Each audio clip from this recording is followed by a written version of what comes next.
ఏ course నేర్చుకోవాలో తెలియట్లేదా? అయితే ఇనుమాటిక్స్ career guidance ని follow అవ్వండి.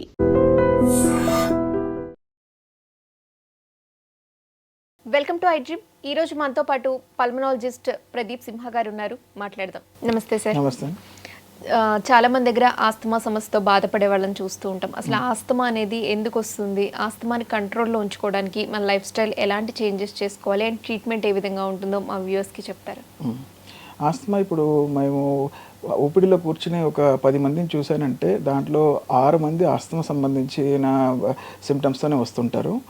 సో ఆస్తమా అంటే ఏంటి? ఆస్తమా అంటే మనకి లంగ్స్లో అలర్జీ వలన లంగ్స్ అఫెక్ట్ అయితే దాన్ని ఆస్తమా అంటారు. దీని ఎందుకు వస్తుంది సార్? ఎందుకు వస్తుంది? సో 90 మెజారిటీ ఆఫ్ ద కేసెస్లో ఇది ఫ్యామిలీ హిస్టరీ ఉంటుంది. ఎవరో ఒకరిగా హెరిడిటరీ, పేరెంట్స్కి కానీ బ్రదర్ సిస్టర్స్ కానీ సిబ్లింగ్స్ కానీ ఎవరికైనా మనకి ఆస్తమా అనేది ఉంటేనే మనకి ఆస్తమా వస్తుంది. సో ఆస్తమా అన్న వెంటనే అందరికీ ఒకేలాంటి జబ్బు అని అనుకోకూడదు. అది కామన్గా మా పేషెంట్స్ అందరూ ఆస్తమా అన్న వెంటనే అదేదో నేను చాలా సీరియస్ కండిషన్ ఏదో వచ్చేసినట్టు వాళ్ళు భయపడుతుంటారు. ఆస్తమాలో మనకి స్టేజెస్ ఉంటాయి. ఒక ఎండ్లో మనకి మైల్డ్ ఇంటర్మిటెంట్ ఆస్తమా అంటే వాళ్ళకి ఏ సంవత్సరంలోనో ఒకసారి ఒక వారమో 10 రోజులో 2 వారాలు లక్షణాలు ఉంటాయి. ఇంకొకళ్ళు సివియర్ పర్సిస్టెంట్ ఆస్తమా అంటే వాళ్ళకి సంవత్సరం పొడవునా మందులు వాడకపోతే, ఇన్హేలర్స్ వాడకపోతే వాళ్ళకి లక్షణాలు వస్తూ ఉంటాయి. సో నేను ఆస్తమా అన్న వెంటనే అందరూ ఇదే ఇమాజిన్ చేస్తారు, ఈ ఎండ్లో ఉన్న స్పెక్ట్రమే ఇమాజిన్ చేస్తారు. నాకు ఎప్పుడు నేను ఇంకా ఇన్హేలర్ మీద డిపెండ్ అయిపోయాను, నేను ఇన్హేలర్ వదిలేస్తే నేను బతకలేను అన్నట్టు అలా మాట్లాడుతుంటారు. అది చాలా తప్పు. ఆస్తమా అంటే చాలా మైల్డ్ వేరే సివియరిటీ ఉన్న వాళ్ళు చాలామంది ఉంటారు. సివియర్ ఆస్తమా ఉన్న వాళ్ళు 10 or 20% ఆఫ్ ఆల్ ఆస్తమాటిక్స్. ఇది ఒక్కటే రీజనా సార్? హెరిడిటరీ ఒకటే రీజనా ఆస్తమా రావడానికి? ఓకే, మెయిన్లీ అదే. కానీ కొంతమందికి ఇప్పుడు పెరుగుతున్న పొల్యూషన్ వలన ఎక్కువ ఇరిటేషన్, ఎయిర్వేస్కి ఇరిటేషన్ ఎక్కువైపోతుంది. మనకి బైక్లో వెళ్తుంటారు, మాస్కులు పెట్టుకోరు, అండ్ పొల్యూషన్లో ఎక్కువ ట్రావెల్ చేసే వాళ్ళు ఉంటారు. వాళ్ళకి ఏంటంటే రెగ్యులర్ డస్ట్ పొల్యూషన్ ఎక్స్పోజర్ వలన ఈ బ్రీతింగ్ ట్యూబ్స్ ఇరిటేట్ అయిపోయి వాళ్ళకు కూడా ఇవే ఆస్తమా లాంటి లక్షణాలే ఉంటాయి. సో దాన్ని కూడా రియాక్టివ్ ఎయిర్వేస్ డిసీజ్ అని కూడా అంటాం మనం. Irritant Airways disease, reactive airway disease అని, అవి కూడా ఆస్తమా సిమ్టమ్స్ లాగానే ఉంటాయి అన్నీ. కానీ వాళ్ళలో హెరిడిటరీ ఫీచర్స్ ఉండొచ్చు, లేకపోవచ్చు. ఓకే, మెడిసిన్స్ లేకుండా, ఇన్హేలర్ లేకుండా ఆస్తమాని తగ్గించుకోవడం ఎలా? సో నేను మా పేషెంట్స్కి చెప్పేది ఏంటంటే ఆల్ అలర్జిక్ కండిషన్స్ వచ్చేసి మనకి 2 ఫ్యాక్టర్స్ ఉంటాయి. ఒకటి ఎక్స్టర్నల్ ట్రిగర్స్, ఇంకోటి internal genetics. So asthma tendency ఉన్న వాళ్ళ ఇంటర్నల్ జెనెటిక్స్ అయితే మార్చుకోలేరు. సో ఎక్స్టర్నల్ ట్రిగర్స్ తగ్గించుకోవాలి. సో ఎక్స్టర్నల్ ట్రిగర్స్ దేనివల్ల ఆస్తమా ఫ్లేర్ అప్ అవుతుంది, అవి ఆ ఫ్యాక్టర్స్ మనకి ఐడియా ఉంటే, అవి తెలుసుకుంటే మనం దాన్ని అవాయిడ్ చేయడం వలన సిమ్టమ్స్ 70 కాదు 80%, 90% సిమ్టమ్స్ మనం కంట్రోల్లో పెట్టుకోవచ్చు. ఫర్ ఎగ్జాంపుల్ కొంతమందికి చల్లగాలి పడదు. సో అలాంటి వాళ్ళు ఏసీ అవాయిడ్ చేయాలి, చల్లటివి తీసుకోకూడదు. డస్ట్ పడదు, డస్ట్ ఎంత అయితే అంత మ్యాక్సిమం మనం అవాయిడ్ చేయడానికి ట్రై చేయాలి. మాస్కులు వేసుకోవాలి. కొంతమందికి వైరల్ ఇన్ఫెక్షన్స్ వలన ఆస్తమా ఒకసారి వస్తే నెలలు తగ్గుతూ ఉంటారు.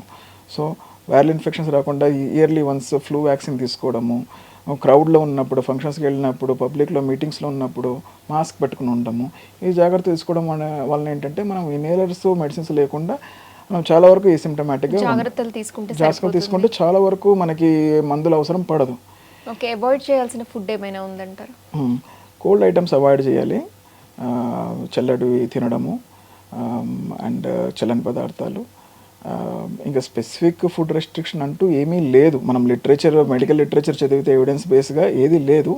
కానీ ఒక్కొక్క పేషెంట్ నాకు అరటిపండు తింటే వస్తుందంటారు, ద్రాక్ష తింటే వస్తుందంటారు. వాళ్ళ ఎక్స్పీరియన్స్, నేను వాళ్ళని కంప్లీట్గా లేదు అని చెప్పలేను, కానీ ఎవిడెన్స్ అయితే లేదు.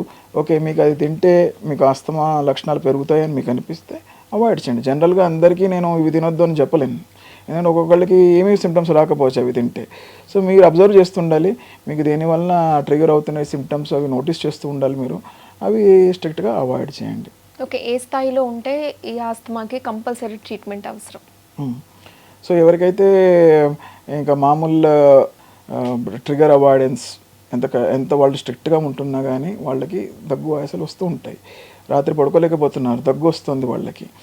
నిద్ర పట్టట్లేదు, ఎర్లీ మార్నింగ్ లేచి దగ్గుతున్నారు, చెస్ట్ పట్టేస్తోంది, వాళ్ళకి ఎన్ని ప్రికాషన్స్ అన్నీ చేస్తున్నాను డాక్టర్ గారు అంటే చెప్తారు వచ్చి. నేను చల్లటివి తాగట్లేదు, రెస్ట్లోకి వెళ్ళట్లేదు, ఎవరిని కలవట్లేదు, ఇంట్లో తలుపేసుకుని కూర్చుంటున్నా, అయినా కానీ నాకు వస్తుంది డాక్టర్ గారు అంటే, అలా అయితే మీకు తప్పదు, ఇంకా మీరు మెడిసిన్ వాడాల్సి ఉంటుంది. ఇన్హేలర్స్ అనేవి చాలా సేఫ్ మెడిసిన్స్, అడిక్టివ్ కాదు. చాలా కామన్ మిస్కన్సెప్షన్ చాలా పీపుల్ ఏముంటుందంటే ఇన్హేలర్ వలన సైడ్ ఎఫెక్ట్స్ వస్తాయి, అది స్టెరాయిడ్స్ అవి, అది వాడితే నాకు స్టెరాయిడ్ రిలేటెడ్ సైడ్ ఎఫెక్ట్స్ వస్తాయి. ఇంకొకటి ఇన్హేలర్ ఒకసారి స్టార్ట్ చేస్తే దానికి అడిక్ట్ అయిపోతాను, అది ఇంకో క్వశ్చన్ చాలామంది అడుగుతుంటారు నన్ను. So 2 misconceptions. ఒకటి ఎడిక్ట్ అవ్వడం అనేది మిస్కన్సెప్షన్, అది అవసరం కాబట్టి మీరు వాడాలి, అంతేగాని అది తీసుకున్నందుకు మీరు అడిక్ట్ అయ్యి వాడాల్సి వస్తుంది అనేది కాన్సెప్ట్ కాదు అది. ఇంకోటి అది సైడ్ ఎఫెక్ట్స్. మనకి ఇన్హేల్డ్ స్టెరాయిడ్స్ ఉంటాయి సార్, నిజమే అది, ఇన్హేల్డ్ స్టెరాయిడ్స్ అంటే డోస్ ఎంత ఉంటుంది, మన 200 మైక్రోగ్రామ్స్ అంటే 1 మిల్లీగ్రామ్లో 1/5 వంతు, 1/5 ఆఫ్ ఎ మిల్లీగ్రామ్ మీరు అది ఇన్హేల్ చేస్తున్నారు. ఇన్హేల్ అంటే డైరెక్ట్గా మనకి లంగ్స్కి రీచ్ అవుతుంది, అది మన బ్లడ్ స్ట్రీమ్లోకి వెళ్ళట్లేదు. ఇన్హేల్ చేసింది కొంచెం ఏదో వెళ్ళొచ్చు, కానీ మనం ఇన్హేల్ చేసిన డోస్ ఎంత, 1 మిల్లీగ్రామ్లో 1/5 వంతు, చాలా తక్కువ డోస్ అది. అది మనకి డైరెక్ట్గా లంగ్స్కి రీచ్ అవుతుంది కాబట్టి మనకి సిస్టమిక్ సైడ్ ఎఫెక్ట్స్. స్టెరాయిడ్స్కి మనకి సైడ్ ఎఫెక్ట్స్ మనం చెప్పుకుంటాం కదా, వెయిట్ గెయిన్ అవుతారు, షుగర్ వస్తుంది, బీపీ వస్తుంది, అలాంటి సైడ్ ఎఫెక్ట్స్ మనకి ఇన్హేల్ స్టెరాయిడ్స్తో రాదు. మనం అందుకే భయం లేకుండా ఒకవేళ ఇన్హేల్ స్టెరాయిడ్స్ మీరు వాడలేదు అనుకోండి, దాంట్లో ఏమవుతుందంటే మీకు అప్పుడప్పుడు ఆస్తమా ఫ్లేరప్ అయ్యి అప్పుడు ట్యాబ్లెట్ స్టెరాయిడ్స్, ఇంజెక్షన్ స్టెరాయిడ్స్ పెట్టుకోవాల్సి ఉంటుంది. మీరు అవి తీసుకున్నారంటే అవి ఎంత డోస్ ఇస్తాం మేము, ఇంజెక్షన్ ఒక స్టెరాయిడ్ ఇంజెక్షన్ ఇస్తే 40 మిల్లీగ్రాములు ఇస్తాం, అది డైరెక్ట్గా బ్లడ్ స్ట్రీమ్లో ఎంటర్ అవుతుంది, దానివల్ల మనకి సైడ్ ఎఫెక్ట్స్ ఎక్కువ రిస్క్ ఉంటుంది. దానికన్నా మీరు సింపుల్గా ఇన్హేలర్ తీసుకొని కంట్రోల్లో పెట్టుకున్నారనుకోండి, కంట్రోల్లో చేసుకుంటేనే మనకి బెటరు. దానివల్ల ఏ side effects, minimal side effects ఉంటాయి కానీ మన స్టెరాయిడ్స్కి వచ్చే సైడ్ ఎఫెక్ట్స్ ఉండవు. 99% పేషెంట్స్లో ఏ సైడ్ ఎఫెక్ట్స్ ఉండవు. అందుకే ప్రిస్క్రైబ్ చేసినప్పుడు మీరు రెగ్యులర్గా వాడడం అనేది చేస్తారు. డయాబెటిక్ ఉన్న వాళ్ళకి ఇది ఎంతవరకు డేంజరస్, ఏది ఆస్తమా? సో డయాబెటీస్ వల్ల మనకి ఇమ్యూనిటీ అనేది తగ్గుతుంది. సో దానివల్ల మనకి లంగ్స్లో ఇన్ఫెక్షన్ వచ్చే రిస్క్ ఎక్కువ ఉంటుంది. సో మనం టైట్ షుగర్ కంట్రోల్ అనేది చాలా ఇంపార్టెంట్. ఒకవేళ షుగర్ కంట్రోల్ సరిగ్గా చేయకపోతే మనకి లంగ్స్లో నిమోనియా కానీ ఇన్ఫెక్షన్ వచ్చే రిస్క్ ఎక్కువ ఉంటుంది. సో అంతేగాని ఇంకా డైరెక్ట్గా రిలేషన్షిప్ అయితే ఏమీ లేదు. ఓకే, లంగ్ క్యాన్సర్ గురించి, న్యూమోనియా గురించి, ఆస్తమా గురించి మాకున్న డౌట్స్ అన్ని క్లారిఫై చేశారు. థ్యాంక్ యూ సో మచ్ అండి. Thank you very much. Thanks for inviting.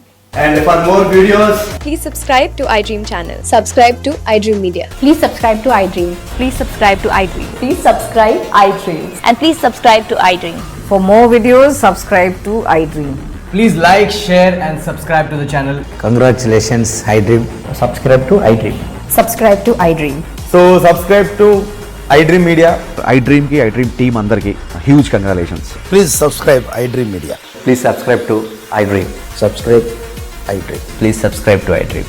iDream అంటే నా కళల ఛానల్ సబ్స్క్రైబ్ చేసుకున్న నోరు తిరుగుతలేదు, మీరైతే గంట గుర్తు కొట్టండి. For more such videos, please subscribe to iDream. Subscribe to iDream. Please subscribe to iDream. Please subscribe iDream Media. Please do subscribe to iDream. Please subscribe to iDream Media. For best entertainment and information, please subscribe iDream. And don't forget to subscribe to iDream.